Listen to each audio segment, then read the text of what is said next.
Muy bien, vamos a seguir. Recuerden, esta es la parte que más me gusta, es la parte más sabrosa de la endocrinología. Vamos al diagnóstico. Vamos a hacer un pequeño énfasis en el diagnóstico ambulatorio. ¿Por qué? Porque cuando mi paciente llega con una crisis adrenal, pues el diagnóstico está un poquito más sencillo. Le pedimos cortisol, sale bajito, la ACTH sale alta, no hay mayor problema. Pero ¿qué pasa cuando llega mi paciente con estos síntomas inespecíficos, debilidad muscular, un poquito de náusea, mareo, a lo mejor tiene hiponatremia en los estudios de laboratorio? Entonces, aquí es importante cómo hacer el diagnóstico, que tiene que ser algo también muy sutil. Entonces, lo primero que tenemos que hacer, el paso número 1, es pedir las hormonas, ¿vale? Las hormonas que vamos a pedir, recordemos nuestro eje hipófisis glándula suprarrenal. La hipófisis produce ACTH, que va a estimular a la glándula suprarrenal para la producción de cortisol. Entonces tenemos que pedir estas dos hormonas, ¿vale? Si no funciona la glándula suprarrenal, los niveles de cortisol deben de estar bajitos, y si no hay retroalimentación negativa, si se pierde, entonces la ACTH no tiene nada que la suprima y tiene que estar muy alta, ¿vale? Bien, entonces lo primero que vamos a pedir son niveles de cortisol sérico matutino entre 8 y 9 de la mañana, recuerden, por el pico máximo de cortisol. Y si los niveles están por debajo de 5, suficiente para el diagnóstico. Aquí es donde más o menos se ponen o se posicionan la mayoría de los pacientes que llegan por una insuficiencia suprarrenal, por una crisis adrenal al área de urgencias, ¿no? Un cortisol bajititito que no responde al estrés, ¿va? Número 2, ACTH elevado. ¿Por qué? Porque no hay nada que se interponga, no hay una retroalimentación negativa. Para hacer el diagnóstico tiene que estar 2 veces por encima del rango superior normal. Usualmente esto lo pone arriba de 50 picogramos mililitro. Entonces recuerden, combinación de ACTH alta, cortisol bajito, con eso ya tenemos para el diagnóstico de insuficiencia suprarrenal. Bajito me refiero a menos de 5, ¿vale? Ahora, si aquí ya hiciste el diagnóstico, por ejemplo una crisis adrenal, o lo pediste ambulatorio y ya salió así, ya no necesitas hacer otra cosa.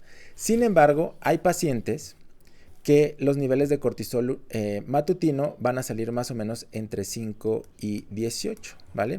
Entre 5 y 17.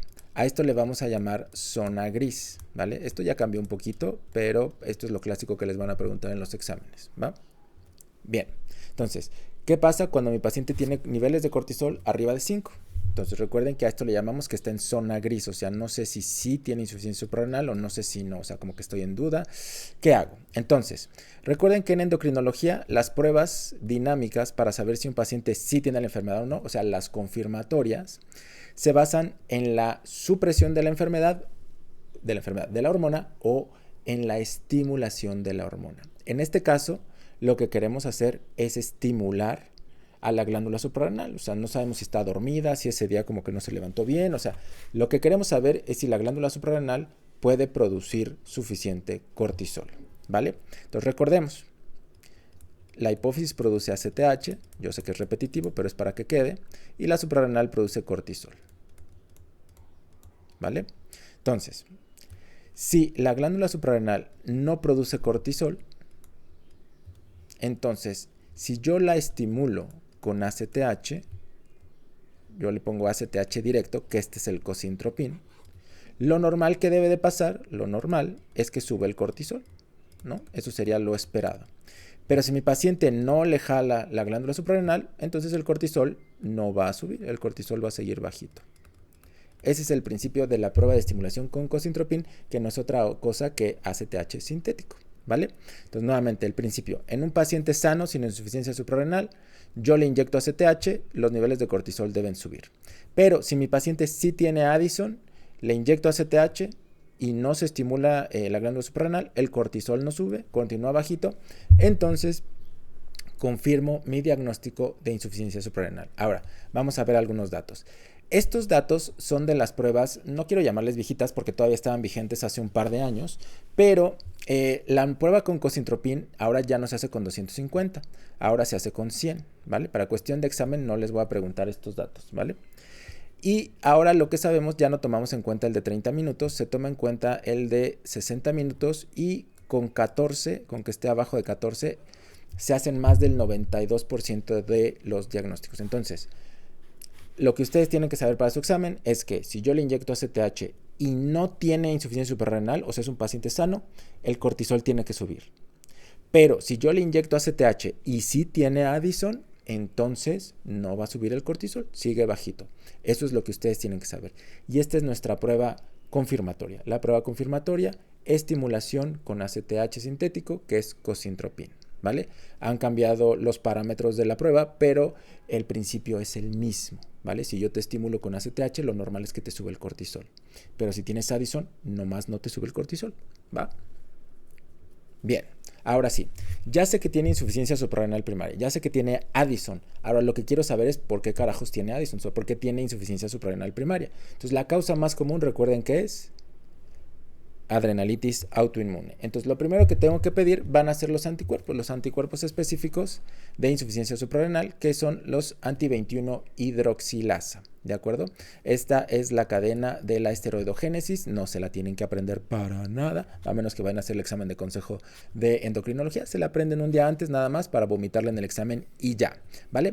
Son los específicos de adrenalitis autoinmune y su presencia en automático descarta otras causas, o sea, paciente, mujer, joven, hipotensa, hiponatrémica, hipoglucémica, que llega por una gastroenteritis aguda, cortisol bajito, ACTH elevado, le pido los anticuerpos están positivos, tiene Addison, adrenalitis autoinmune y en automático el resto de las causas de insuficiencia suprarrenal se descartan, ¿vale? Bien, ahora, ¿qué pasa si salen negativos? Si salen negativos, pues todavía necesito buscar por qué razón mi paciente desarrolló insuficiencia suprarrenal. Entonces, en este caso me voy a ayudar de un estudio de imagen que es la tomografía de glándulas suprarrenales o como la van a ver, como la van a pedir, es tomografía de abdomen con protocolo para glándulas suprarrenales porque van a pasar medios de contraste en diferentes tiempos y van a ver cuánto medio de contraste queda después de 10 o 20 minutos, que se le llama fase de lavado, que para ustedes ahorita no es causa, ¿vale? Entonces, la tomografía de glándulas suprarrenales nos va a ayudar para evaluar como número 1, queremos ver el tamaño. Si las glándulas suprarrenales son pequeñas, o sea, si están chiquitas, quiere decir que esto es añejos, esto ya lleva mucho tiempo, o sea, hace crónico para los médicos, ¿vale? Esto ya es crónico, lleva muchísimo tiempo. Pero puede ser que las glándulas suprarrenales estén normales o que haya hiperplasia, lo que nos puede apoyar algunas causas genéticas o inflamatorias, ¿vale? Si hay datos de hemorragia, en automático tengo que pensar en meningococo, en sepsis por alguna otra causa o en síndrome antifosfolípido o lupus. ¿De acuerdo? Ojo, clásico, y esto es clásico, el examen es clásico del examen de la UNAM de medicina interna del R1, R2, R3 y R4, es que si mi paciente tiene datos de insuficiencia suprarrenal primaria y en la tomografía, como en esta imagen, se ven calcificaciones, en automático tengo que pensar en tuberculosis. Nuevamente, insuficiencia suprarrenal primaria, glándulas atróficas chiquitas, calcificadas, tuberculosis hasta no demostrar lo contrario, ¿vale? Finalmente, si observo masas, ahí lo que tendría que hacer es la diferencia entre un tumor primario de glándula suprarrenal y tendría que buscar el sitio del tumor primario en el caso de que fuera una metástasis. Recuerden, colon, pulmón sería lo más común.